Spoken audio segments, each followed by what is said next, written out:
Hello everyone. हमारे साथ जुड़ने के लिए बहुत बहुत शुक्रिया। I just wanted to tell our audience कि जो हमारा लास्ट वेबिनार था वो था गारंटीड इनकम गोल्स पे, एंड वो भी नितिन ने लिया था, एंड बहुत ही अमेजिंग वेबिनार था। एंड उसके बाद ऐसा हुआ है कि हमारे बहुत सारे पार्टनर्स अब गारंटीड इनकम गोल की अब सेल कर रहे हैं। So this is how useful this knowledge sharing session is कि आपका ना मतलब एंड ऑफ द डे आपका it is helping you grow your business. And Nitin has a very beautiful style of narration. वो बहुत अच्छे से डिटेल्स में आपके सारे क्वेश्चंस एड्रेस करते हैं। तो आज भी आप उनकी प्रेजेंस का, जितने लोग भी हमारे साथ जुड़े हैं उनसे ये रिक्वेस्ट है कि आप नितिन की प्रेजेंस का पूरा फायदा उठाइए। मैं बहुत क्विकली अपनी ऑडियंस को ब्रीफ दे रही हूँ। तो आज हम बेसिकली बात करेंगे टर्म प्लान्स के बारे में। इनके मेन फीचर्स क्या होते हैं, आपकी यूजर्स को इसकी जरूरत क्यों है, एंड आप इसकी सेल कैसे करें। डेफिनेटली नितिन आपको इसका बहुत ही अच्छा ब्रीफ देने वाले हैं, बहुत सारी चीजें इसमें ऐड करेंगे। And if I quickly tell you little about Nitin, तो he is currently working at one insure. वहां पे वो पूरी ट्रेनिंग सिंगल हैंडेडली मैनेज करते हैं। मतलब he is the one who drives education of all, मतलब majorly all the insurance products that they have. So and उनका experience industry में भी 15 साल से ऊपर का है. So I'll not take much of your time. We've already 5 minutes up. So quickly handing it over to Nitin. Nitin, आप please थोड़े सा audience को प्रोडक्ट के बारे में बताइए, and उसके सेशन के एंड में we'll take up the questions. दोस्तों नमस्कार। मुझे उम्मीद है आप तमाम दोस्त बड़े अच्छे मन के साथ जुड़े, और आज जरूर आबादी थोड़ी कम है, पिछली बार से थोड़ी आधी आबादी है, पर कोई बात नहीं, लोग धीरे धीरे जुड़ेंगे, कारवां धीरे धीरे बढ़ेगा। बट आई एम श्योर आप सब लोग खुश हैं और अच्छे से अपने काम में लगे हुए हैं, और इंश्योरेंस जैसे एक बहुत जबरदस्त व्यवसाय के साथ आपको मजा आ रहा है, राइट। तो मैं आप सारे दोस्तों का एक बार तहे दिल से स्वागत करना चाहता हूँ, इस्तकबाल करना चाहता हूँ, और इन्हीं पंक्तियों के साथ आज की अपनी बातचीत शुरू करना चाहता हूं कि किसी भी काम को करने की चाहें पहले आती हैं। मुझे उम्मीद है मेरी भाषा से आप कंफर्टेबल होंगे। किसी भी काम को करने की चाहें पहले आती हैं, बच्चे को गोदी लो तो बाहें पहले आती हैं। मैं कहना चाहता हूं कि किसी भी काम को करने की चाहें पहले आती हैं, अगर बच्चे को गोदी लो तो बाहें पहले आती हैं, और किसी भी मंजिल से बड़ा है उस ओर चल पड़ना। किसी भी मंजिल से बड़ा है उस ओर चल पड़ना, क्योंकि मंजिल बाद में आती है, राहें पहले आती हैं। तो मैं आप सारे दोस्तों को एक बार फिर स्वागत करना चाहता हूं, मुबारकबाद देना चाहता हूं कि आप उस राह पर चल पड़े हैं, जो एक मेरे नजरिए से एक बड़ी पवित्र यात्रा है, एक बड़ी मुकद्दस राह है जिस पर आप चल पड़े हैं, जिसको बोलते हैं लाइफ इंश्योरेंस, जीवन बीमा। एक बहुत ही जबरदस्त व्यवसाय, एक बहुत ही जबरदस्त पेशा, एक ऐसा पेशा जो उन लोगों के चेहरों पे मुस्कुराहट लेके आ सकता है जिन आंखों में भगवान ने आंसू भर दिए हों। मैं बताऊंगा कैसे, क्यों। आप सभी दोस्तों का फिर से एक बार स्वागत। मुझे उम्मीद है आप लोग हिंदी और अंग्रेजी भाषा अगर मैं मिश्रित इस्तेमाल करता हूं तो आप सब लोग उसमें कंफर्टेबल होंगे, आप सब लोगों को कोई प्रॉब्लम नहीं आएगी। अंग्रेजी और हिंदी भाषा में आज की बातचीत हम लोग करेंगे। पार्टनर्स, लाइफ इंश्योरेंस शब्द जब आप लोगों के कानों में पड़ता है तो सबसे पहले आपके जहन में क्या आता है? Can I have few answers please? मैंने कहा when you hear the word called life insurance, what comes to your mind first? सबसे पहले जीवन बीमा या लाइफ इंश्योरेंस शब्द आपके कानों में पड़ता है तो सबसे पहले आपके जहन में क्या आता है? क्या कुछ आंसर्स मिल सकते हैं मुझे? जैसे ही लाइफ इंश्योरेंस सुनते हैं क्या आता है जहन में? आप लोग बोल भी सकते हैं, जरूरी नहीं है चैट बॉक्स में लिखना। नहीं बोलने की परमिशन नहीं है अभी किसी के पास नितिन। सो ओके, सिक्योरिटी तो ऑलराइट, चैट में रिप्लाई सिक्योरिटी, करेंगे। श्योर, सिक्योरिटी, अपने जीवन को सुरक्षित करना। Very good. और बोलिए, और बोलिए, और बोलिए, मेरे साथ जुड़ने की कोशिश कीजिए, आज की इस बातचीत के साथ जुड़ने की कोशिश कीजिए। बहुत महत्वपूर्ण है, वेरी इंपॉर्टेंट। सेल्स की दुनिया में, इंश्योरेंस सेल्स की दुनिया में आज की बातचीत आप लोगों के बहुत काम आने वाली है, ये मेरा वादा है आप लोगों से। Can we have some more answers please? Life insurance शब्द जब आपके कानों में पड़ता है तो सबसे पहले आपके जहन में क्या आता है? कौन आता है? परिवार सुरक्षा।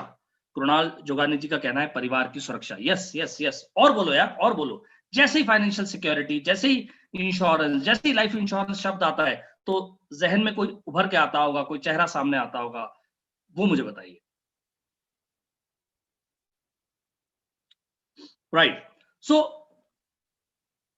लाइफ इंश्योरेंस की जब अपन बात कर रहे हैं, सेविंग्स एंड सेफ्टी, यस, और अपने परिवार को सुरक्षित करना भविष्य के लिए, बिल्कुल सही Mukesh ji. So thank you partners for joining in, thank you partners for talking. Hitesh भाई ने कहा financial planning, very good. So life insurance से जुड़े हुए कई सारे शब्द आप लोगों ने मुझे दिए, उसके लिए शुक्रिया। देखिए, एक सर्कस का मैनेजर होता है जो सर्कस मैनेज करता है, सर्कस तो मालिक ही होता है बेसिकली जी, अपनी और फैमिली की सुरक्षा। प्रफुल्ल गुरुजी ने बोला, ठीक है सर, थैंक यू। हम लोग आगे बातचीत को बढ़ा रहे हैं। एक सर्कस का मैनेजर होता है, वो बहुत बीमार पड़ जाता है, राइट, और बीमार पड़ जाता है तो बहुत ज्यादा क्रिटिकली इल हो जाता है और उसको समझ में आ जाता है कि अब मेरे जाने का समय आ गया है दुनिया से। तो उसकी टीम जो है वो उसको विजिट करती है और उसकी टीम बोलती है नहीं नहीं सर, हम आपको बेस्ट ऑफ द मेडिकेशन दिलवाएंगे, बेस्ट ऑफ द हॉस्पिटलाइजेशन कराएंगे, सबसे अच्छे डॉक्टर्स के पास लेके जाएंगे, आप बिल्कुल चिंता मत कीजिए। लेकिन वो सर्कस का मैनेजर जानता है कि नहीं यार, अब समय आ गया है जाने का। वो बोलता है यार, मुझे आप लोगों से ना एक सीक्रेट शेयर करना है जो मैंने अभी तक आप लोगों को बताया नहीं। तो वो ये सारे जितने एम्प्लॉइज होते हैं वो आश्चर्य से एक दूसरे की तरफ देखने लग जाते हैं कि भाई इतने सालों से हम लोग साथ में काम कर रहे हैं, ऐसी कौन सी बात है जो इन साहब को भी याद आई और जो बताना चाहते हैं, सीक्रेट है। तो बोले बताइए सर, आप प्लीज अपना दिल हल्का कर लीजिए, कोई बिल्कुल बोझ मत रखिए, बताइए क्या है प्रॉब्लम। तो बोलते हैं देखो यार, तुम लोगों को तो पता है कि अपने सर्कस का जो वित्तीय स्थिति है, जो फाइनेंशियल कंडीशन है, वो बहुत खराब है।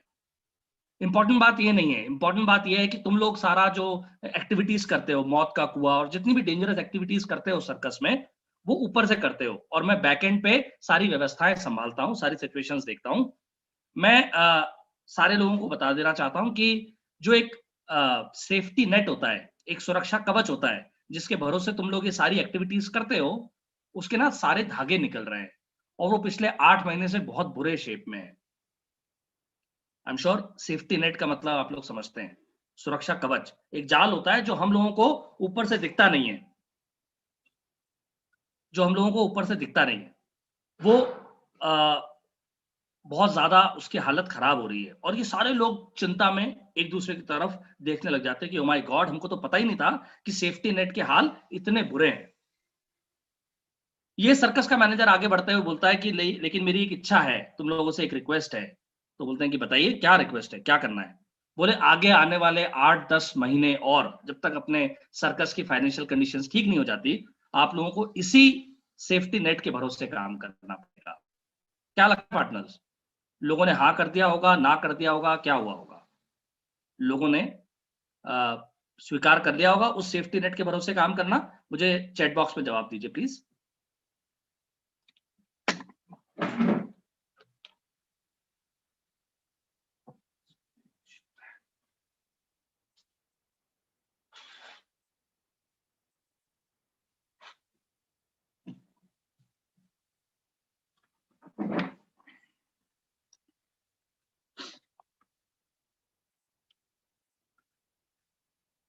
एब्सोल्युटली, कई सारे दोस्तों ने जवाब दिया no.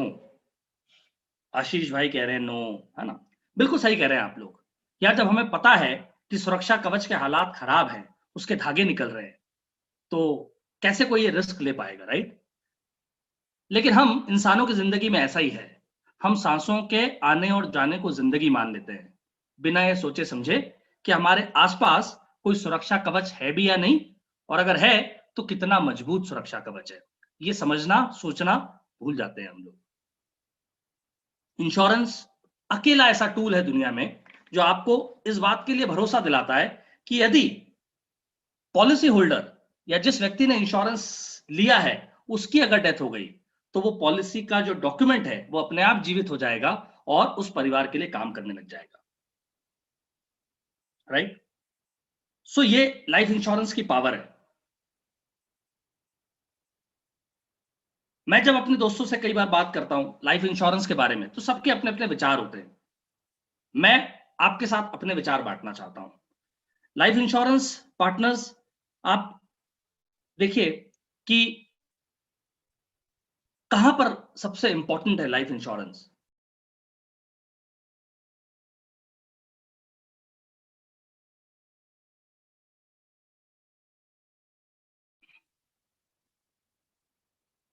Sorry we missed it.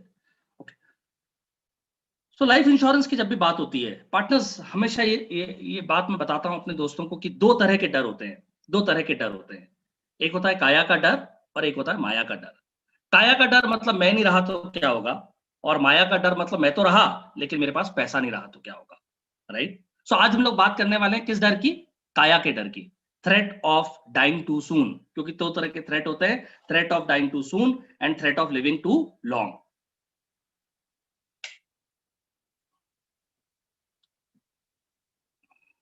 Threat of dying too soon and threat of living too long, ये सारी चीजें आप लोगों ने सुनी होंगी। उसके अलावा चार तरह की चिंताएं होती हैं। जब भी मैं अपने कस्टमर से बात करता हूं और उनसे पूछता हूं कि आपकी कौन सी ऐसी चिंताएं हैं जो आपको रातों को नींद से जगा देती है, तो उनकी चार तरह की चिंताएं आज तक निकल के आई हैं, वो मैं आपके साथ बांट लेता हूं। पहली उनकी चिंता होती है कि what if I do not reach 60, क्या होगा यदि मैं 60 साल की एज तक पहुंच ही नहीं पाया तो। ये उनकी पहली चिंता होती है, क्योंकि 60 साल का मतलब ये होता है कि उस माना जाता है कि 60 साल की एज तक व्यक्ति रिटायर हो जाएगा और उसके पहले उसकी सारी बेसिक जिम्मेदारियां पूरी हो जाएंगी। तो क्या होगा यदि मैं 60 साल की एज तक जीवित ही ना रहा तो। दूसरी उसकी चिंता होती है कि क्या होगा यदि मैं 60 साल की एज तक काम करने के लायक नहीं रहा तो। What if I can not work till 60, यानी कि कोई क्रिटिकल इलनेस हो सकती है, कोई गंभीर बीमारी हो सकती है, कोई एक्सीडेंट हो सकता है जिसके कारण व्यक्ति डिसेबल हो सकता है। तीसरा लोगों का डर होता है कि how much amount of money will be enough for my child's higher education, मेरे बच्चों की अच्छी strong higher education, strong foundation के लिए कितना पैसा इनफ रहेगा। और चौथी लोगों की चिंता होती है कि कितना, और चौथी और सबसे महत्वपूर्ण और आखिरी चिंता कि भाई कितना पैसा इनफ रहेगा मेरे अच्छे रिटायरमेंट के लिए, how much amount of money would be enough for a wonderful retirement. ये चार चिंताएं लोगों की होती है, राइट। लेकिन उसके पहले मैं बात करना चाहता हूं कि लाइफ इंश्योरेंस क्यों। दोस्तों, आप सब लोगों ने ये देखा होगा अपनी जिंदगी में, आपके आसपास, अपने रिश्तेदारी में, मोहल्ले में, कॉलोनी में, सोसाइटी में, कहीं कहीं जहां भी आप रहते हैं वहां पर आपने कोई अर्ली डेथ जरूर देखी होगी, असमय मौत देखिए, जरूर देखी होगी। एक ऐसा व्यक्ति, जस्ट याद कीजिए, इमेजिन कीजिए, उस व्यक्ति को याद कीजिए जो जो 30, 35, 40, 45 साल की बहुत कम उम्र में इस दुनिया से चला गया, बीच पारी में आउट हो गया। याद आ रहा है ऐसा व्यक्ति? आप सिर्फ उस व्यक्ति की अच्छाइयां तो हमें याद है, पर आप ये याद कीजिए कि क्या होता है उस परिवार का। मुकेश जी याद कर रहे हैं 3 दिन पहले उनका कोई अपना बिछड़ा है। मैं आपको वही बताना चाहता हूं कि अगर किसी ऐसे व्यक्ति के परिवार की आपको याद आएगी तो आप समझेंगे कि किस इमोशनल ट्रॉमा की तो बात ही नहीं कर रहा हूं। पार्टनर्स, दुनिया में ऐसी कोई पॉलिसी नहीं बनी है जो इमोशनल लॉस की भरपाई कर सके। दुनिया में ऐसी कोई जीवन बीमा की पॉलिसी नहीं बनी है या कोई इंश्योरेंस पॉलिसी नहीं बनी है जो किसी के ना रहने पर होने वाले भावनात्मक नुकसान की भरपाई कर सके। बट फाइनेंशियल लॉस, वो भी बहुत ज्यादा होता है। फाइनेंशियल लॉस यानी कि वित्तीय नुकसान, उसकी भरपाई करने के लिए लाइफ इंश्योरेंस है। पर आप जस्ट इमेजिन करो यार, एक 30, 35, 40 साल का अकेला रोजी रोटी कमाने वाला परिवार का व्यक्ति चला गया। उसकी फैमिली है, फैमिली में वाइफ है, बच्चे हैं, पेरेंट्स हैं, और वो सब अकेले उस व्यक्ति की कमाई पर आश्रित है। क्या लगता है आपको?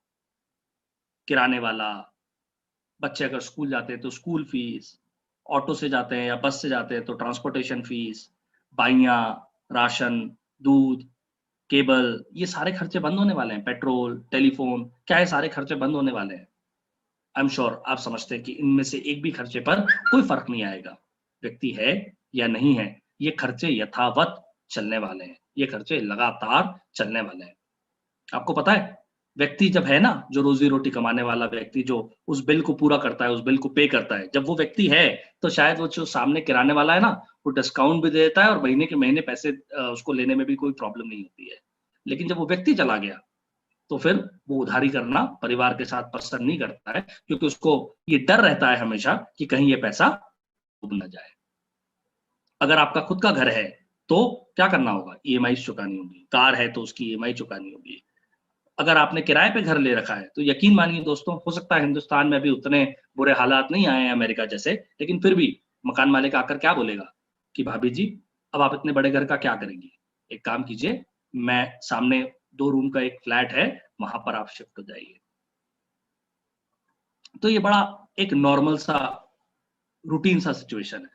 बच्चों को स्कूल जाना है, बच्चों की फीस है, राशन है, सारे खर्चे हैं, वो सब लगातार रहने वाले हैं और कोई डिस्काउंट नहीं देगा। लोग कहते हैं मेरे पास प्रॉपर्टी है, मेरे पास प्लॉट है, मेरे पास घर है। भाई, घर आपने बनाया था अपने परिवार के रहने के लिए, तो प्लीज प्लीज उसको काउंट मत कीजिए अपनी एसेट में। वो तो सिर्फ एक सुरक्षा कवच जैसा है कि आप नहीं रहे तो छत है, वो भी तब जब उसका सारा लोन चुक चुका है, सारा लोन चुकाया जा चुका है, राइट। और लोग कहते हैं कि नहीं ये घर भी है और दूसरा प्लॉट और दूसरी प्रॉपर्टी भी है।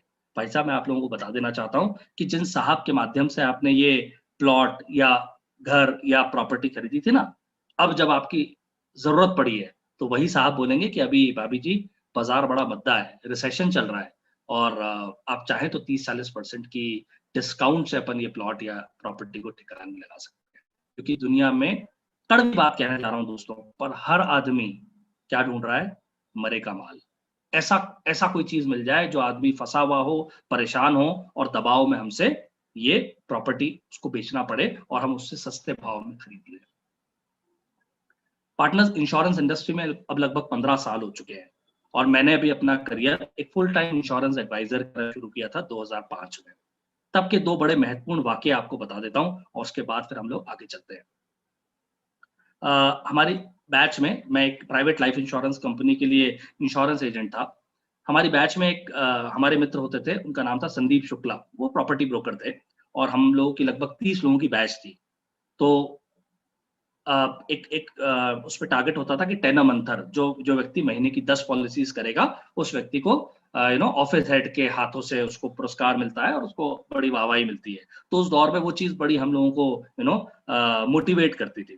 तो संदीप की मुझे याद है 9 पॉलिसीज हो गई थी और हम लोग अपने ट्रेनर के साथ बैठे हुए थे वहां पर और बातचीत चल रही थी। तो उन्होंने हमारे ट्रेनर से बोला कि सर आप ही मेरी 10वीं पॉलिसी क्यों नहीं ले लेते, आपके लिए भी एक पॉलिसी हो जाएगी और मेरी भी 10 पॉलिसीज हो जाएंगी। तो सर ने बोला यार पार्टनर मैं ले तो लूं, पर मुझे ना बीपी और डायबिटीज है, बड़ी महंगी आएगी, एक्स्ट्रा प्रीमियम लगेगी। तुम एक काम करो, तुमने अपनी खुद की पॉलिसी ली है क्या? संदीप ने बोला नहीं सर मेरे पास पॉलिसी नहीं है। और संदीप ने अपने नाम पे लगभग 7,000 रुपए प्रीमियम में 40 लाख रुपए की सम एश्योर्ड वाली एक इंश्योरेंस पॉलिसी ले ली। 10 मंथर हुआ, सबको अवार्ड मिला, खूब तालियां बजी, सब कुछ हो गया।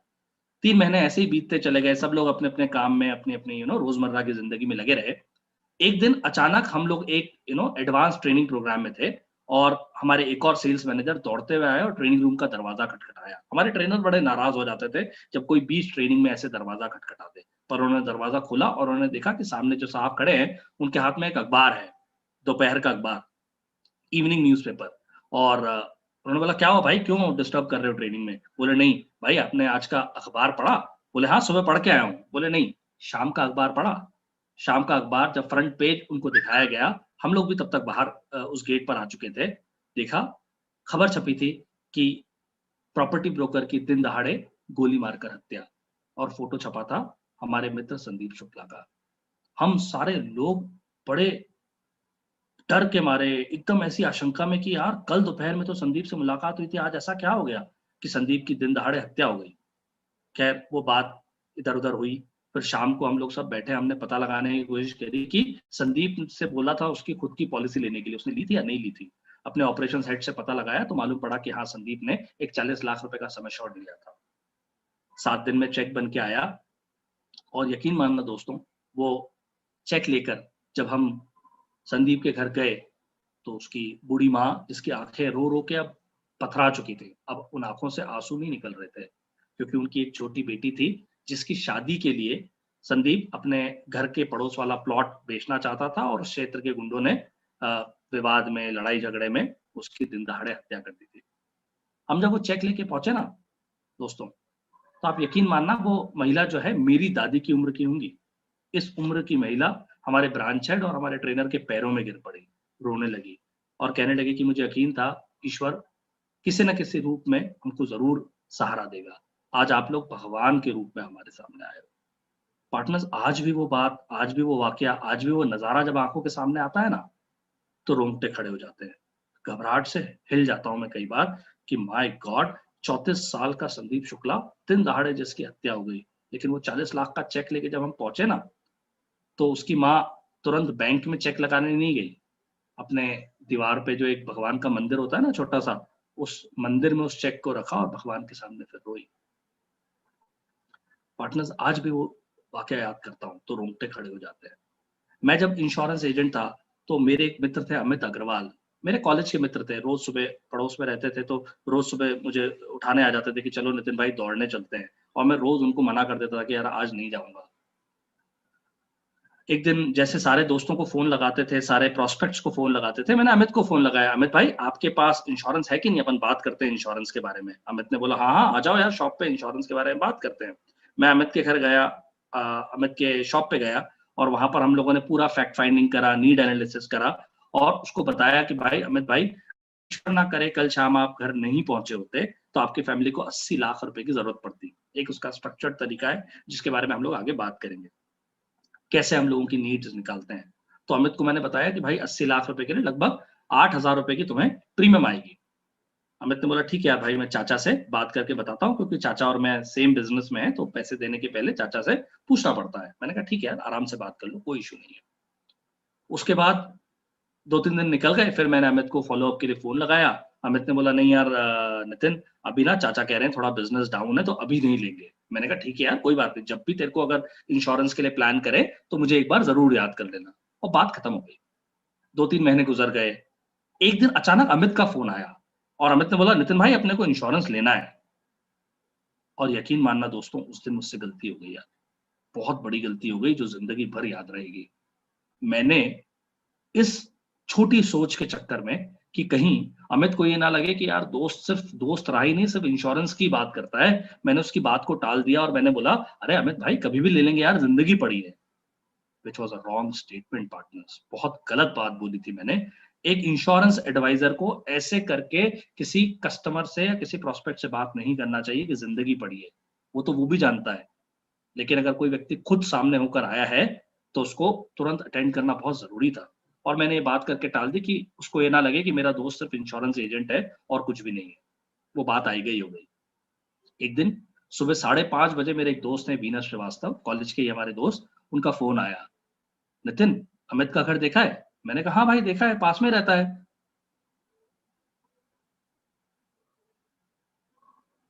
तो उसने बोला यार बीती रात अमित चला गया। और हम सुबह, मैं 5:30 बजे जब मुझे खबर लगी तो यकीन मानना मेरे पैरों से जमीन चली गई। मैंने बोला यार अमित चला गया, उससे तो इंश्योरेंस की बात चल रही थी, क्या हुआ होगा उसकी फैमिली का। और सारा नजारा मेरे सामने घूम गया। जब 1 घंटे बाद तैयार होके मैं उसके घर गया तो देखा यार अमित वहां पर, अमित को रखा हुआ है, उसका पूरा परिवार रो रहा है, दुखी हो रहे हैं सब लोग। पर मुझे पता है क्या लगा, मैंने बोला यार दोस्त को जाना था एक दिन तो सभी जाते हैं, पर अब जो इस परिवार का बुरा हाल होगा ना फाइनेंशियली, उसकी कहीं ना कहीं जिम्मेदारी मेरी भी है। अभी इस वक्त आपसे बात कर रहा हूँ ना, तब भी रोंगटे खड़े हो रहे हैं, तब भी वो सरसराहट दौड़ रही है कि पता नहीं क्या हुआ होगा यार उसके बाद। क्योंकि हम सारे लोग इतने सेल्फिश लोग हैं, इतने सेल्फ सेंटर्ड लोग हैं। आज अमित को गए को लगभग 11-12 साल हो गए। मेरे घर के बहुत पास में रहता था, सेम कॉलोनी में रहता था। उसकी डेथ के बाद एक बार भी उसके परिवार से मिलने नहीं जा पाया। क्या वाकई हम लोग घर से बाहर निकलते नहीं है? पर एक बार वो व्यक्ति चला जाता है ना दोस्तों, फिर उसके पीछे क्या हो रहा है, कैसे उनका हाल चल रहा है, कोई पूछने नहीं जाता। यकीन मानो, मैं जब अपने लोगों से पूछता हूँ, कस्टमर से पूछता हूँ, और कस्टमर जब मना करते हैं कि मुझे नहीं लेना है, इंश्योरेंस में मेरा भरोसा नहीं है, तो मैं उनसे सिर्फ एक बात बोलता हूँ कि सर ये मेरा कार्ड है, इस कार्ड के पीछे क्या आप ऐसे 5 लोगों के नाम, 5 परिवारों के नाम लिख देंगे जो आपकी अनुपस्थिति में, जो आपकी एब्सेंस में आपके परिवार का ख्याल रखेंगे। और यकीन मानना दोस्तों, 99% लोग, 99% लोगों के पास एक भी ऐसा नाम नहीं होता जो इस दावे के साथ, इस दम के साथ ये लिख दें कि हाँ अगर मैं नहीं रहा तो ये 5 लोग आके मेरे परिवार का ख्याल रखेंगे। कैसे रखेंगे यार, कैसे रखेंगे? लोग अपने परिवार का ख्याल रख ले यही बहुत है, कैसे आपके परिवार का पूरा ख्याल रखेंगे? कभी मिठाई लेके या नमकीन लेके पहुंच जाना या बच्चों को चॉकलेट खिला देना अलग बात है, पर खर्चे बहुत होते हैं, जिम्मेदारियां बहुत होती हैं, और उन जिम्मेदारियों को पूरा करने के लिए जिम्मेदारी उसकी है जिसका परिवार है। तो मुझे उम्मीद है दोस्तों मेरी बात आप लोगों तक जरूर पहुंची होगी। लेकिन अब ये समझने की कोशिश करते हैं कि अगर जिम्मेदारी हमारी है, जिम्मेदारी हमारी है एज अ फैमिली पर्सन, अगर हमारी जिम्मेदारी, तो उस जिम्मेदारी को पूरा कैसे करें? सॉल्यूशन क्या है इस बात का, समाधान क्या है? सो हम लोग बात करते हैं सॉल्यूशन क्या है, समाधान क्या है, व्यक्ति क्या करे, कैसे कैसे अपने परिवार की फाइनेंशियल सिक्योरिटी, अपने परिवार की आर्थिक सुरक्षा को सुनिश्चित करें? How do I ensure my families financial security? And that is the $1 million question. सबसे बड़ा प्रश्न ये है, क्योंकि लोगों को लगता है मेरे पास 1 करोड़ का प्लॉट है, मेरे पास पैटर्नल जमीन है जो कम से कम 20 करोड़ रुपए की है, मेरे पास स्टॉक्स में पैसा है, मेरे पास म्यूचुअल फंड्स में पैसा है, पर लोग भूल जाते हैं मेरे पास गोल्ड में पैसा है। और ये सारे जितने भी टूल्स पे हम बात कर रहे हैं, ये सारे वो टूल्स हैं जो एश्योर्ड, अगर हम बोले एश्योर्ड शब्द, सुनिश्चित शब्द का अगर इस्तेमाल करना चाहें, तो ये शब्द का इस्तेमाल ना प्रॉपर्टी के साथ हो सकता है, ना गोल्ड के साथ हो सकता है, ना स्टॉक्स के साथ हो सकता है, ना म्यूचुअल फंड के साथ हो सकता है। ये एश्योर्ड शब्द का इस्तेमाल सिर्फ इंश्योरेंस के साथ हो सकता है। तो इस सब का समाधान जो है, इस सब का सॉल्यूशन जो है, उसको बोलते हैं sir term plan. Vishal ji का एक अच्छा प्रश्न है। Hello Nitin, if someone says that he or she already has insured his or her life, क्या करना चाहिए? मुझे लगता है इसी जगह पर इस सवाल का जवाब देना चाहूंगा सादिया जी मैं, और फिर इसके बाद हम लोग टर्म प्लान्स क्या होते हैं, सॉल्यूशन क्या है, उसको समझने की कोशिश करते हैं। विशाल जी, जब भी कोई आपका ग्राहक, आपका प्रोस्पेक्ट, आपका पहचान वाला व्यक्ति ये बोलता है कि मेरे पास इंश्योरेंस है, तो आपको रूठना नहीं है, आपको परेशान नहीं होना है, आपको खराब तरीके से बात नहीं करना है, आपको बहुत अपने आप को कंफर्टेबल सिचुएशन में रखकर कस्टमर को इस बात के लिए बधाई देना है, प्रोस्पेक्ट को इस बात के लिए बधाई देना है कि वो इंश्योरेंस का महत्व समझता है। तो आपको ये बोलना है कि मान लीजिए मेरे प्रोस्पेक्ट का नाम है विशाल, तो मैं बोलूंगा विशाल जी, मैं आपको इस बात के लिए बधाई देना चाहता हूं कि आप इंश्योरेंस का महत्व समझते हैं। I want to congratulate you that you understand the importance of life insurance and this also shows that you love your family, और इसीलिए आपने अपने ऊपर इंश्योरेंस ले रखा है। लेकिन पार्टनर विशाल जी, मैं आपसे एक बार मिलना चाहता हूं और मिलकर आपको ये बता देना चाहता हूं कि क्या आपके पास इनफ अमाउंट ऑफ इंश्योरेंस है। और इनफ अमाउंट ऑफ इंश्योरेंस को जानने के लिए एक स्ट्रक्चर्ड तरीका होता है, जिस तरीके से हम पता लगा सकते हैं कि what if we are not there, हमारी फैमिली को कितने पैसे की जरूरत पड़ेगी। मुझे बताइए विशाल जी कि क्या आपके इंश्योरेंस एडवाइजर ने आपके साथ कोई ऐसे क्वेश्चंस करे थे जिससे वो ये समझ पाए कि आपको कितने इंश्योरेंस की जरूरत है, या आपने खुद ही मन से एक एक स्पेसिफिक अमाउंट का इंश्योरेंस कवर ले लिया? अगर आपके आपके एडवाइजर ने आपके साथ कोई एक्सरसाइज की थी, कुछ क्वेश्चंस किए थे, तो मैं फिर बधाई देना चाहता हूं, आपके पास एक अच्छा एडवाइजर है। अदरवाइज आप और हम मिल सकते हैं और कुछ मीनिंगफुल बातें कर सकते हैं। Vishal ji, does this suffice? Please chat box में लिखिए अगर आप मेरे उत्तर से संतुष्ट हैं तो। ऑल राइट, एक और हमारे मित्र का क्वेश्चन आया था, what is the difference between life and term insurance? All right, so partners, life insurance मतलब जीवन बीमा, बहुत बड़ा एक बड़ा एरिया है। और लाइफ इंश्योरेंस में एक प्रोडक्ट है जिसका नाम है टर्म इंश्योरेंस। टर्म इंश्योरेंस क्या होता है? मियादी बीमा योजना, यानी कि उस मियाद के लिए, उस समय के लिए। समय के लिए मतलब आज मैं 30 साल का हूं और मानता हूं कि 60 साल की एज में रिटायर होऊंगा, तो इन 30 सालों में अगर मुझे कुछ हो गया तो फैमिली के लिए फाइनेंशियल चीजें कैसे चलेंगी, तो उन 30 साल की मियाद के लिए, उस 30 इयर्स की टर्म के लिए मैं अपने लिए एक प्रोटेक्शन खरीदता हूं, एक सिक्योरिटी खरीदता हूं, उसको टर्म प्लान बोलते हैं। पर लाइफ इंश्योरेंस का मतलब सिर्फ टर्म प्लान नहीं है, लाइफ इंश्योरेंस का मतलब सेविंग प्लान भी है, लाइफ इंश्योरेंस का मतलब यूनिट लिंक प्लान भी है, और लाइफ इंश्योरेंस का मतलब इन्वेस्टमेंट के पर्पज से भी जब आप कुछ प्लानिंग करते हैं तो भी लाइफ इंश्योरेंस के माध्यम से जा सकते हैं। सो लाइफ इंश्योरेंस एक इंडस्ट्री का नाम है, लाइफ इंश्योरेंस पूरे सॉल्यूशन का नाम है, पर उस लाइफ इंश्योरेंस में क्या आपका स्पेसिफिक पर्पस है? अगर आपको डर ये है, जैसे मैंने आपको बताया था काया का डर और माया का डर, अगर यदि मेरा ये डर ये है कि मैं 60 साल के पहले चला गया तो फैमिली के लिए क्या होगा, तो मैं टर्म प्लान लूंगा, तो एक सॉल्यूशन है। मेरा डर ये है कि भाई मैं तो 85 साल 90 साल की एज तक जीने वाला हूं, राइट, तो मेरी रिटायरमेंट कैसे होगी 60 से 95 साल तक, 35 साल मेरे पास पैसा कहां से आएगा, तो मैं सेविंग्स प्लान पे जाऊंगा, टर्म प्लान पे नहीं जाऊंगा। मैं प्रश्न का उत्तर दे पाया? अगर मेरे प्रश्न का जवाब, आपके प्रश्न का जवाब संतुष्ट हुए हों आप, तो फिर मुझे चैट बॉक्स में लिखिए। प्रशांत महंती जी कह रहे हैं कि सर, लोअर मिडिल क्लास बोलती है कि term insurance waste of money है, वो सोचते हैं कि वो मर नहीं सकते। बिल्कुल सही बात है, उसमें क्या गलत है? देखिए क्या होगा, कोई व्यक्ति मरेगा या कोई व्यक्ति जिएगा, ये कौन जानता है? और इसी को ध्यान में रखते हुए पूरी इंश्योरेंस इंडस्ट्री के प्लान्स बने हैं। मैं आपको इसका एक बैकग्राउंड दे देता हूं छोटा सा। इसका बैकग्राउंड ये है कि भाई दो तरह के प्लान्स होते हैं। एक प्लान ये होता है कि आप अगर मर गए तो घर वालों को पैसा मिलेगा, सिर्फ मरे तो। हाँ, और एक और दूसरे तरह का सॉल्यूशन होता है, एक और दूसरे तरह का प्लान होता है जिसमें अगर आप सिर्फ जिए तो पैसा मिलेगा, मर गए तो पैसा नहीं मिलेगा। मतलब एक प्लान में क्या हो रहा है, यदि एक पर्टिकुलर टर्म में आपकी डेथ हो गई तो घर वालों को पैसा मिलेगा। दूसरे तरह के प्लान होते हैं जिसमें अगर आप सिर्फ जीते रहे तो ही पैसा मिलेगा। मुझे बताइए कौन सा प्लान अच्छा है, which is a better plan? जिसमें मर जाएंगे तो पैसा मिलेगा या जिसमें जीते रहेंगे तो पैसा मिलेगा? बोथ। हाँ, प्रशांत जी कह रहे हैं मर जाएंगे तो। सुशांत परिदा जी का कहना है कि बोथ। बिल्कुल सही है, क्योंकि मुझे पता ही नहीं है यार मैं जीऊंगा या मरूंगा, इसलिए मुझे कॉम्बिनेशन ऑफ प्लान्स चाहिए। इंश्योरेंस इंडस्ट्री की शुरुआत में इन्होंने दो तरह के प्लान्स लेके आए। एक तरह का प्लान होता था pure term plan. Pure term plan का मतलब होता था सिर्फ मर गए तो पैसा मिलेगा।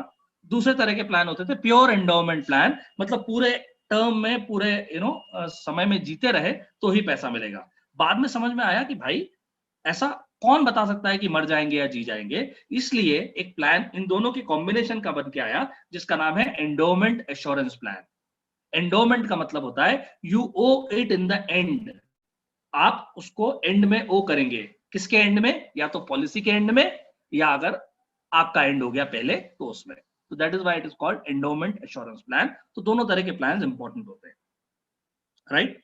एनी अदर क्वेश्चन जो मैं मिस कर रहा हूं? सादिया जी आप मुझे प्लीज हेल्प कीजिएगा अगर मैं कहीं कोई क्वेश्चन को जवाब देने में मिस कर रहा हूं तो। Absolutely absolutely Nitin ji, but अभी तो हम बहुत ट्रैक पे हैं तो आगे बढ़ते हैं। Sure sure sure. Alright partners, आगे बढ़ते हैं। कुछ और प्रश्न आएंगे तो हम लोग बात करेंगे। सो हम लोग बात कर रहे थे कि भाई प्योर टर्म प्लान, मियादी बीमा योजना, मतलब आज मैं 30 साल का हूं, मुझे लगता है कि 60-65 साल की एज तक मेरे बच्चों की एजुकेशन हो जाएगी, मेरे बच्चों की मैरिज हो जाएगी, मेरा घर का काम पूरा हो जाएगा, मतलब मेरा अपना एक घर होगा और बेसिक बेसिक जिम्मेदारियां मेरी पूरी हो जाएंगी, और उसके बाद में चला भी गया तो कोई बात नहीं। लेकिन इन 30 से 60-65 साल की जो 35 साल का जो टर्म है, ये बड़ा इंपॉर्टेंट है, इसको मुझे प्रोटेक्ट करना है। इसमें अगर मुझे कुछ हो गया तो घर वालों को बड़ा पैसा मिलना चाहिए। कितना पैसा मिलना चाहिए उस बारे में हम लोग अलग से बात करेंगे। What is called adequate life insurance. लोगों के पास लाइफ इंश्योरेंस तो होता है पर एडिक्वेट लाइफ इंश्योरेंस नहीं होता है। मैं उसका एक छोटा सा आपको आंकड़ा भी दे देना चाहता हूं। आप अपने कस्टमर से जब बात करेंगे तो आपको इस डेटा से फायदा होगा।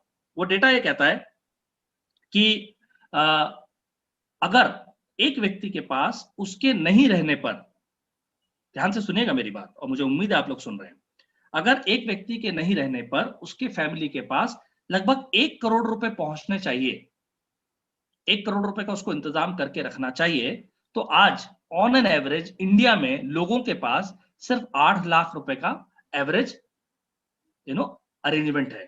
मतलब अगर मेरी डेथ हो जाए तो मेरे घर वालों को 8 लाख रुपए का चेक मिलेगा। ऐसा लिखा होगा 800000 और आगे ऐसा डंडा खींच के और उसको स्लैश मार देंगे। आपको क्या लगता है यार पार्टनर्स, ये 8 लाख रुपए से जिंदगी में कुछ होने वाला है?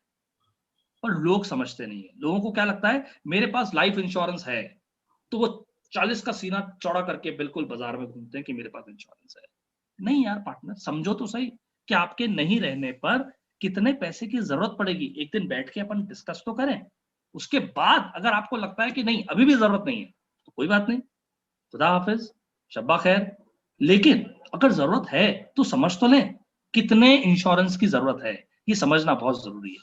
लेकिन प्रॉब्लम क्या है पता है पार्टनर्स, हम सारे लोग, हाँ जितने लोग यहाँ पर इस सत्र में हैं उन सबको खुलेआम चैलेंज कर रहा हूं, हम सारे लोग ना बड़े कमजोर लोग हैं यार, बहुत डरपोक लोग हैं। हम लोग ना कस्टमर से बोल ही नहीं पाते हैं कि सर, मिस्टर कस्टमर, प्रभु, जस्ट इमेजिन कि कल शाम आप घर नहीं पहुंचे होते तो आपकी फैमिली को कितने पैसे की जरूरत पड़ती। हमको पता है क्या लगता है, कस्टमर हमको चाटा मार के भगा देगा। ओ नहीं भाई, आप तो सर पे कफन बांध के निकले ही कस्टमर के हित में काम करने के लिए हो। आप क्यों डर रहे हो? कस्टमर के हित की बात कर रहे हो आप, आपको डरने की जरूरत नहीं है। लेकिन आप बहुत गुड़ी गुड़ी, बहुत ही मीठी मीठी बातें करना चाहते हो। भाई शुगर कोटेड बातों से काम नहीं चलने वाला है। आपको कट टू कट स्ट्रेट बात करनी पड़ेगी, और उन सारी बातचीत के पहले आपको एक बार माफी मांगनी पड़ेगी कस्टमर से कि सर अगले आधे घंटे पौन घंटे का आपने मुझे समय दिया है, मैं उसके लिए आपको बहुत बहुत धन्यवाद देना चाहता हूं। इन 40 मिनटों में मैं आपसे कुछ फाइनेंस रिलेटेड क्वेश्चंस करूंगा, आपको कोई आपत्ति तो नहीं है? इन अगले 40 मिनटों में मैं आपसे कुछ हेल्थ रिलेटेड क्वेश्चंस करूंगा, आपकी पर्सनल हेल्थ। आपको कोई आपत्ति तो नहीं है? सर, हम 40 मिनटों में लाइफ इंश्योरेंस और हेल्थ इंश्योरेंस के बारे में बात करने वाले हैं, आपको कोई आपत्ति तो नहीं है? सर, हो सकता है मैं ऐसी कोई बात कह दूं जिससे आप प्रोवोक हो जाएं, जिससे आप नाराज हो जाएं। आप बहुत ज्यादा नाराज तो नहीं होंगे? तो आप उसको मेंटली प्रिपेयर कर रहे हो कि भाई अगले 40 मिनट बहुत महत्वपूर्ण बात होने वाली है। सर, अगले 40 मिनटों के लिए मैं अपना mobile phone switch off mode पे कर रहा हूं। क्या मैं रिक्वेस्ट कर सकता हूं कि आप भी अपना मोबाइल फोन अगले 40 मिनटों के लिए प्लीज साइलेंट मोड पे कर दें? जब हम इस तरह की सीरियसनेस बिल्ड करते हैं ना अपनी बातचीत के आसपास, तब कस्टमर को लगता है कि भाई ये मां भवानी की कसम खा के सिर्फ कोई पॉलिसी बेचने नहीं आया है, ये आया है मेरी जिंदगी में बदलाव लाने के लिए। ये व्यक्ति आया है मेरी जिंदगी में कुछ वैल्यू एडिशन करने के लिए। ये व्यक्ति आया है जिंदगी में कुछ इंपॉर्टेंट बात करने के लिए। वरना वहीं गप्पे चल रहे हैं, वहीं बातें चल रही हैं, वहीं चाय चल रही है। कस्टमर के फैमिली अगर चाय लेके आए ना, उनको बोलिए सर, मैडम, ये चाय होगी 40 मिनट के बाद, इन 40 मिनटों में कोई डिस्टर्बेंस नहीं। यकीन मानिए पार्टनर्स, लोगों का आपके प्रति देखने का नजरिया बदल जाएगा, लोगों का आपके प्रति सोचने का नजरिया बदल जाएगा, क्योंकि आप एक सीरियसनेस बिल्ड करना चाहते हैं पूरी डिस्कशन के आसपास, राइट? तो अभी तक जो बातचीत है वो मैंने आपको बताई कि लाइफ इंश्योरेंस क्या होता है, what is the solution. Many don't have education and ITR also, very basic, still we can give term plan to them, any specific? No. Shaleen ji, हम लोग देखिए लाइफ इंश्योरेंस किसके लिए है, सबसे पहले तो ये समझिए। लाइफ इंश्योरेंस किसके लिए है? लाइफ इंश्योरेंस उस व्यक्ति के लिए है जिसके नहीं रहने पर परिवार को फाइनेंशियल लॉस होगा। मैं फिर दोहरा देता हूं अपनी बात कि लाइफ इंश्योरेंस उसके लिए है जिसके नहीं रहने पर परिवार को, फैमिली को फाइनेंशियल लॉस होगा, उनकी लाइफस्टाइल पे असर पड़ेगा।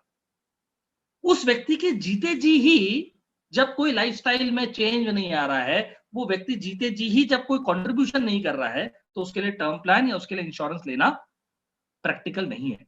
तो लाइफ इंश्योरेंस किसके लिए है? अगर वो व्यक्ति रोजी रोटी कमाने वाला है। अब आपने बोला कि उसके बाद आईटीआर नहीं है, वो वैसे लखपति करोड़पति हो सकता है, पर अगर वो इनकम टैक्स रिटर्न नहीं है, we can not help him.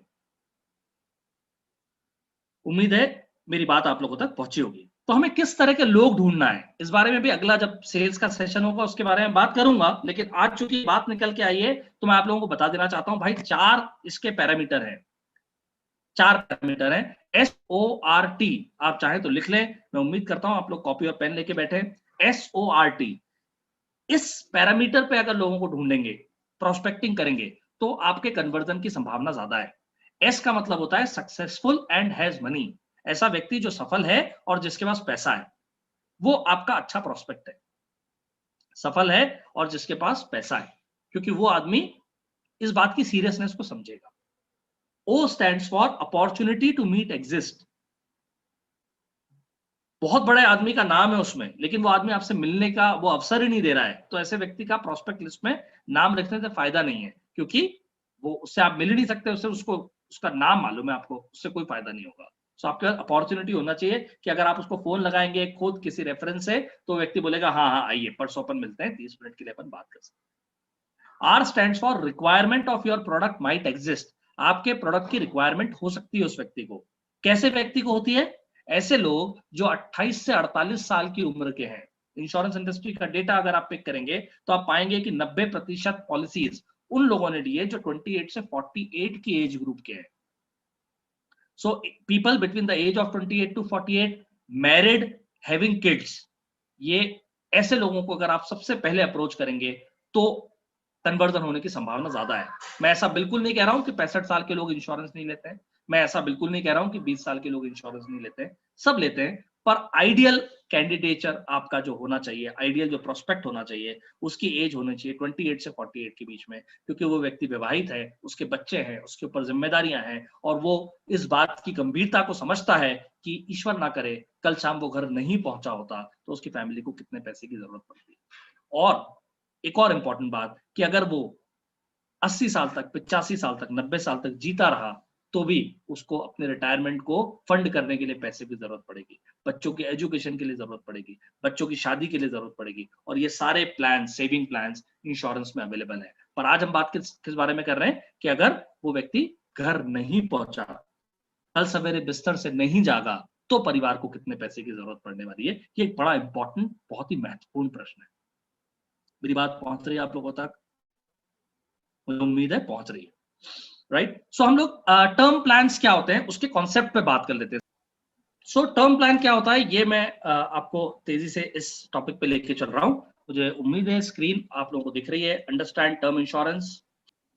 देखो, मैं हमेशा कहता हूं कि if every man knew what a widow knows, no man would be without adequate life insurance. अगर हर पुरुष को वो पता होता ना जो एक विधवा जानती है, तो कोई भी व्यक्ति एडिक्वेट लाइफ इंश्योरेंस के बगैर नहीं रहता, right?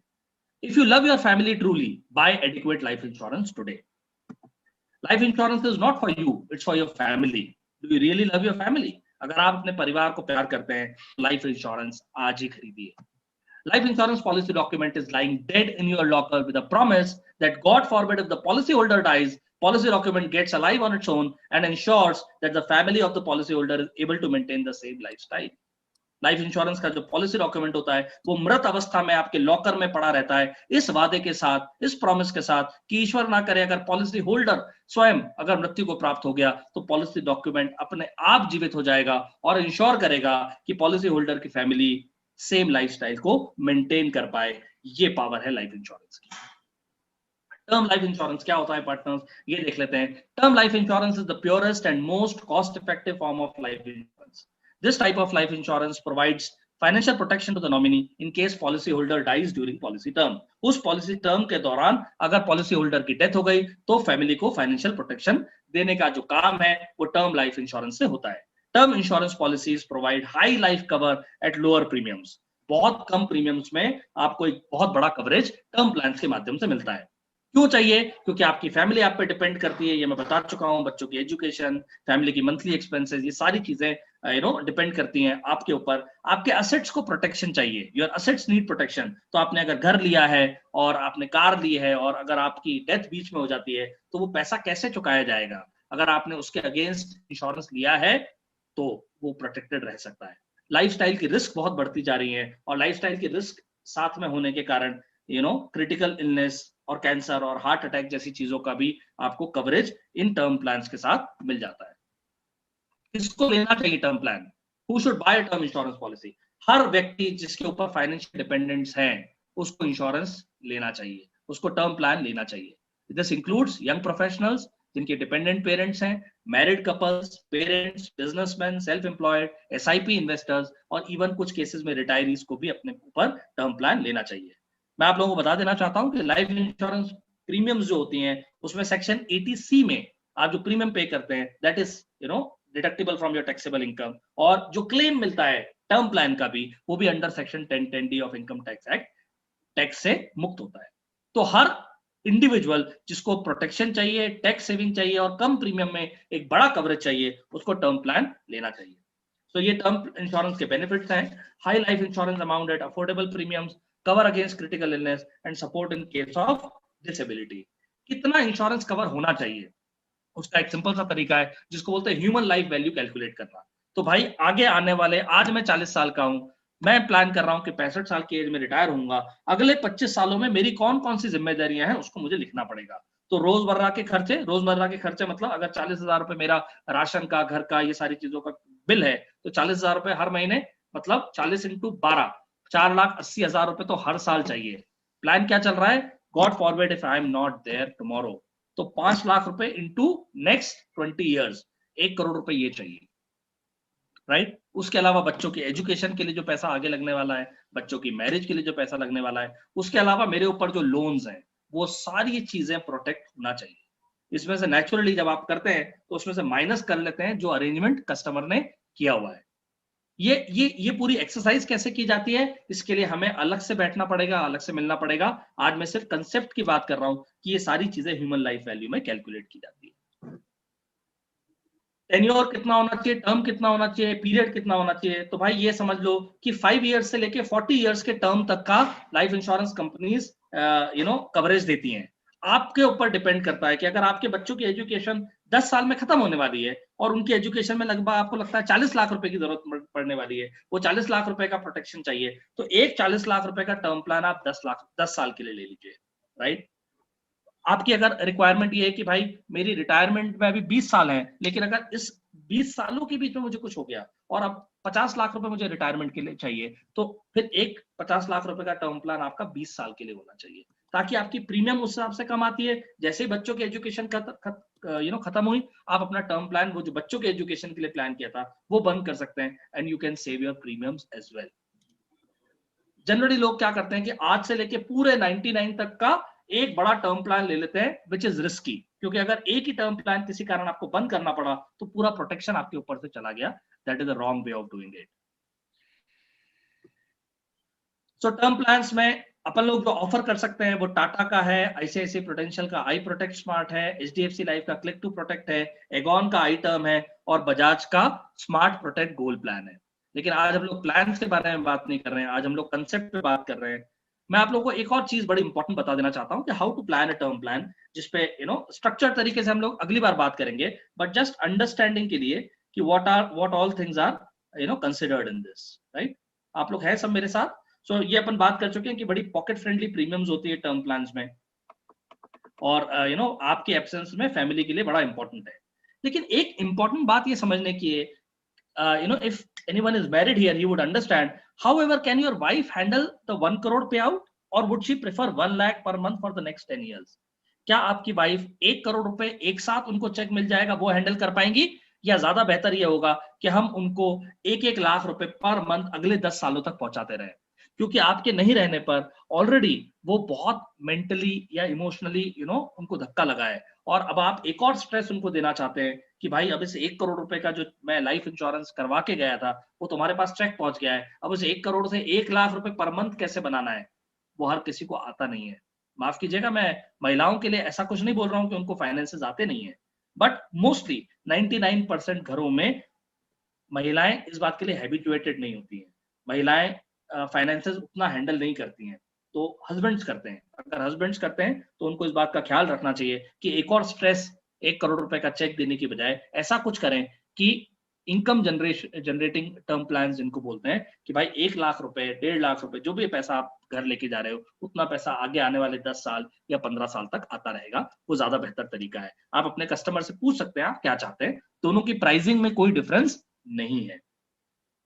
So what does the term plan cover? Long term और शॉर्ट टर्म लोन्स, जो भी आपके ऊपर लॉन्ग टर्म और शॉर्ट टर्म लोन्स हैं वो उसमें कवर होता है। एजुकेशन और चाइल्ड एक्सपेंसेस, ये अपन बात कर चुके हैं, और हाउस होल्ड एक्सपेंसेस, भैया राशन, बिजली, मोबाइल, ये सारी चीजें जो है, ये सारे एक्सपेंसेस उसके अंदर, और लाइफस्टाइल को मेंटेन करने के लिए अगर इंश्योरेंस की प्रीमियम जाती है गाड़ी की, अगर आपका मेंटेनेंस जाता है, वो सारी चीजें उसके ऊपर आपको कैलकुलेट करनी पड़ेगी। उसका शीट पे आपको दिखाऊंगा।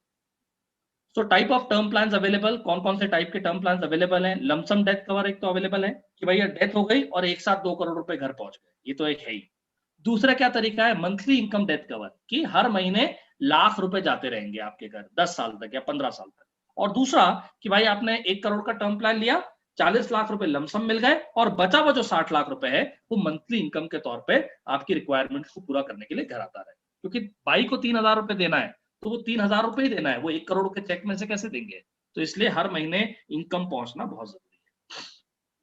लमसम टर्म प्लान से आप क्या कर सकते हो? You can pay off large loans in single instalment, जितने लोन्स हैं वो आप पे ऑफ कर दो। उसके बजाय जो पैसा बचा है वो बच्चों के एजुकेशन के लिए एफडी कर दो। अब उस पर रिटर्न्स की चिंता करने की जरूरत नहीं है, क्योंकि 10 साल बाद बच्चे की हायर एजुकेशन आएगी, एफडी में से पैसा निकालिएगा और कॉलेज में जमा कर दीजिएगा। तो ये लमसम जो पैसा है वो इस तरीके से यूज हो सकता है। However, it is advised to go for income replacement term plans, because मैंने जैसे बोला कि 90% term plans में wives are nominees, ladies are not habituated to handling finances. Incorrect investment decisions can be made. देखिए क्या होता है, 1 करोड़ 2 करोड़ रुपए जैसे ही आए और आप नहीं है, तो इमोशनली बरगलाने वाले लोग बहुत हो सकते हैं। आपके खुद के परिवार के लोग हो सकते हैं जो बोलेंगे यहाँ प्लॉट ले लो, यहाँ फ्लैट ले लो, इस तरीके से अरेंजमेंट कर लो, और ये एक बहुत ही गलत तरीका हो सकता है जिससे आगे आपकी फैमिली गरीबी में जीने के लिए मजबूर हो सकती है। लेकिन अगर 1 लाख रुपए महीना आ रहा है तो उसमें से क्या इनकरेक्ट इन्वेस्टमेंट डिसीजन हो जाएगा? लेकिन एक साथ 1 करोड़ 2 करोड़ आ जाता है तो प्रेशर रहता है। मुझे उम्मीद है मेरी ये बात आप लोगों तक पहुंच रही है। So in case of your untimely death, बहुत सारा इमोशनल और साइकोलॉजिकल स्ट्रेस आपकी फैमिली पे ऑलरेडी होगा। अगर आप एक साथ बड़ा लमसम प्लान लेते हैं, you are actually adding on more additional stress of finance management on your family, तो बेहतर ये है कि इनकम रिप्लेसमेंट टर्म प्लान बताएं।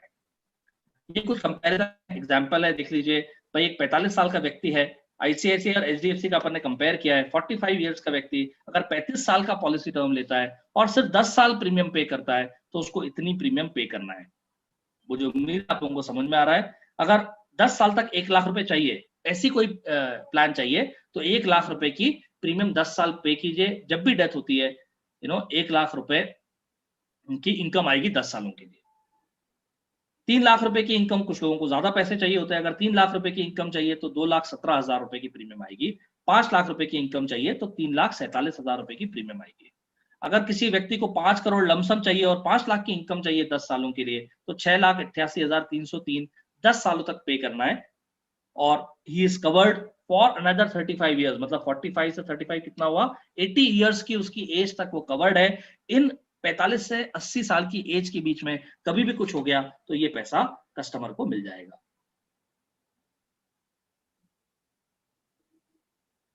ये उसी तरीके से एचडीएफसी की प्रीमियम्स हैं। ये सारी प्रीमियम्स आप लोगों को के साथ शेयर कर लेंगे। 40 साल की उम्र में क्या प्रीमियम आती है, ये 45 की एज के व्यक्ति की प्रीमियम है। मान लीजिए किसी को 1 लाख रुपए की इंक्रीजिंग इनकम चाहिए अगले 10 साल तक, कि हर साल 10% से मेरी इनकम बढ़ती जाए मेरे नहीं रहने पर फैमिली के पास, तो उसको 10 सालों में 1,51,242 रुपए की प्रीमियम पे करनी पड़ेगी। 10 साल तक प्रीमियम पे करना है, लेकिन कवरेज कौन सी एज तक है? 45 प्लस 35 क्या होता है? 80 की एज तक कवरेज अवेलेबल है। इन 45 से लेके 80 साल की एज में कभी भी डेथ हो गई तो 1 लाख रुपए की इंक्रीजिंग इनकम परिवार को 10 सालों के लिए मिलती रहेगी। उसी तरीके से 3 लाख, 5 लाख, और ये एचडीएफसी का और ये आईप्रू का। इस तरीके से और भी अपने पास all the comparisons are available. ये एक 50 साल का व्यक्ति है, उसको अगर प्लान लेना है तो उसके ऊपर कितनी प्रीमियम आएंगी, ये सारी चीजें अपने पास अवेलेबल है। एक और एक इलस्ट्रेशन आप समझ लीजिए। एक व्यक्ति है जिसकी एज 42 साल है, राइट। इनकम उसकी 1,20,000 रुपए पर मंथ है। Monthly expenses food and grocery का 15,000, बच्चों का 5,000, मेड्स पे 10,000, पेट्रोल पे 7,000, फोन पे 3,000 और पेरेंट्स को 5,000 देता है, मतलब 45,000 रुपए पर मंथ का खर्चा है। होम लोन कितना आउटस्टैंडिंग है? 30 लाख रुपए का। कार लोन 5 लाख रुपए का। डिपेंडेंट में कौन कौन है? वाइफ है 40 साल की जो इनकम पे नहीं जाती है, राइट। एज बच्चा है, बड़ा बेटा है, उसकी एज है 11 साल, वो आर्किटेक्चर पढ़ना चाहता है, उसको 25 लाख रुपए लगेंगे। बेटी है 8 साल की जो मेडिसिन पढ़ना चाहती है, जिसको 25 लाख रुपए लगेंगे, और उसकी शादी में 15 लाख रुपए भी लगेंगे। ये सारा पैसा अगर आप जोड़ लेंगे तो ये पैसा होता है 2 करोड़ रुपए। ये 2 करोड़ की रिक्वायरमेंट है कि अगर व्यक्ति नहीं रहा तो 2 करोड़ रुपए घर वालों को लगने वाले हैं, राइट। इस तरीके से हम लोग प्लानिंग में कस्टमर को हेल्प करते हैं। इनकम रिप्लेसमेंट टर्म प्लान्स के फायदे यही हो सकते हैं कि जो भी आपके रोजमर्रा के खर्चे हैं, आप भैया लाख रुपए महीना इनकम आ ही रही है, उस इनकम में से आप अपने खर्चों को मीट आउट कर सकते हैं। और ये मैंने आपको बताया था कि अपने टर्म कवर को आप डिस्ट्रीब्यूट कीजिए। एक साथ 30 साल से लेकर 70 साल की एज तक का 1-2 करोड़ रुपए का अगर प्लान लेते हैं, दैट इज रिस्की, क्योंकि कभी भी ऐसा कोई टाइम आता है जब आप प्रीमियम नहीं पे कर पा रहे हैं, तो पूरा 2 करोड़ रुपए का टर्म प्लान आपके ऊपर से खत्म हो जाता है। उसकी प्रीमियम भी 22,000 रुपए आती है एक 30 साल के व्यक्ति के लिए, राइट। लेकिन अगर आप ये अलग अलग रिक्वायरमेंट्स के हिसाब से अलग अलग छोटे छोटे टर्म प्लान लेते हैं, तो ओवरऑल 18,000 रुपए आ रहा है यहाँ पर प्रीमियम, और यहाँ 22,000 रुपए प्रीमियम आ रहा है। ये 4,000 रुपए आप जो सेव कर रहे हो, इससे आप कस्टमर को एक हेल्थ का टॉपअप लेने में मदद कर सकते हो, and that is the right way of advising.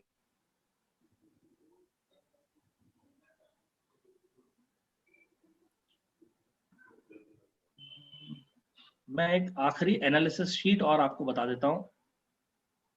हाँ, ये आप देखिए, इस तरह का एक टूल अपन लोग इस्तेमाल करते हैं, पर इस पे आज हम लोग बात नहीं कर रहे हैं। I am just showing you कि किस तरह का एक टूल हम लोग इस्तेमाल करते हैं कस्टमर को हेल्प करने में। So this is the financial planning tool. Husband और वाइफ की इनकम पर मंथ, सैलरी या बिजनेस की इनकम है, ये कस्टमर से अपन पूछते हैं, राइट।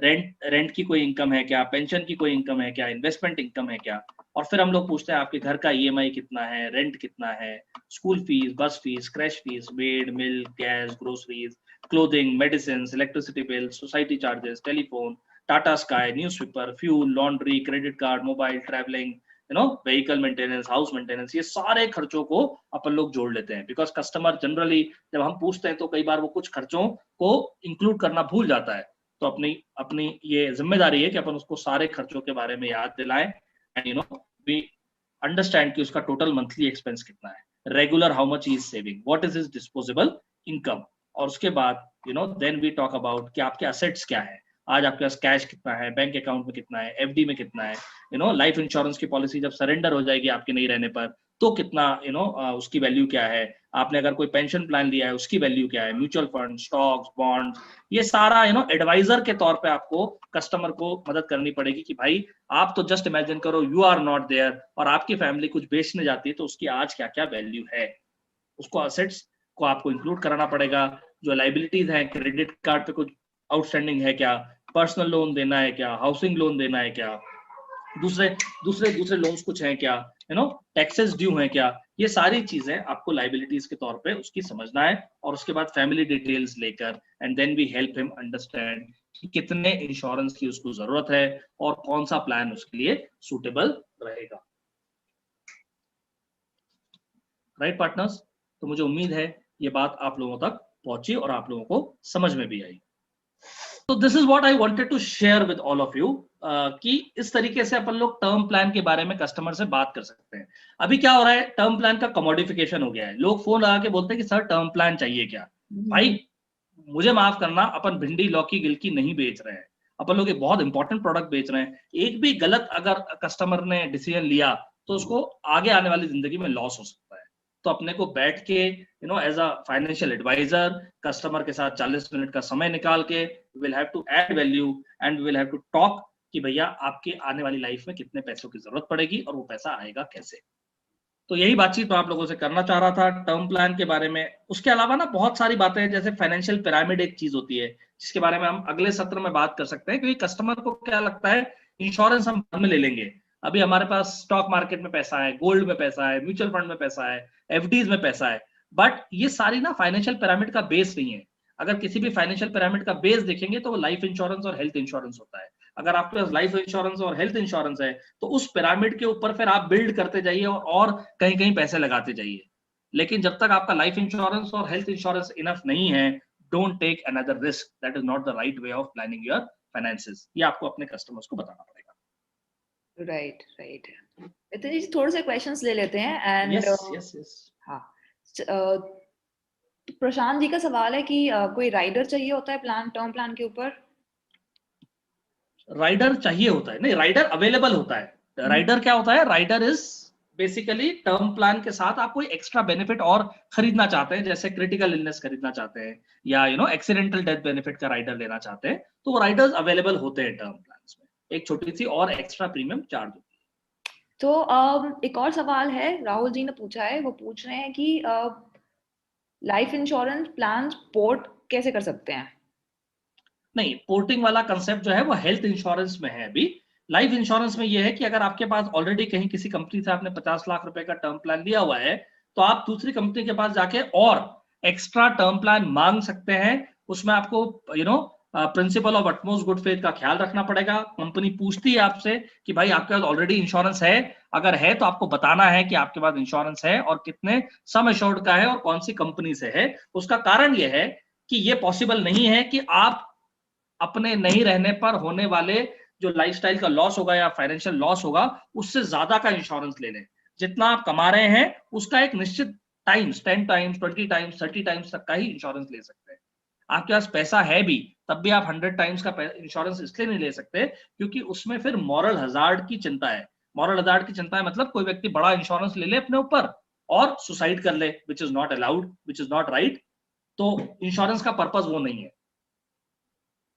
तो पोर्टिंग इज नॉट पॉसिबल। आप दूसरी कंपनी से इंश्योरेंस खरीद सकते हैं आपके वर्तमान इंश्योरेंस के साथ ही। Absolutely, absolutely. Thank you, Nitin ji. That was really, really helpful. Especially जो आपने स्टार्टिंग में जो ब्रीफ दिया कि सेल्स के around and how to make your customers realise कि टर्म प्लान लेने की क्या जरूरत क्या है उनकी जिंदगी में। जितने भी लोग हमारे साथ जुड़े हैं उनके लिए बस एक इन्फॉर्मेशन है, नितिन जी हमारे साथ फिर से जुड़ेंगे अगले हफ्ते सैटरडे को सेम टाइम पे, एंड इस बार हम बात करेंगे न्यू एश्योर्ड वेल्थ प्लान के बारे में। It's a product by future generally. आप लोग जितने भी जुड़े हुए हैं आप नेक्स्ट वेबिनार के लिए साइन अप करिए, अपनी सीट्स बुक कर लीजिए, because at the last moment it gets a little crowded, तो सब लोग नहीं आ पाते हैं। आज का वेबिनार वाइंड अप करेंगे. So thank you so much for joining us. We'll see you next week, and we'll have one more educational session जिसमें बहुत सारी knowledge and के बारे में आपसे बात करेंगे. Thank you Vikrant for joining. Thank you Nitin for joining. Thank you all. Bye. Bye. Thank you everyone. I'm just ending the webinar. See you next week. Take care.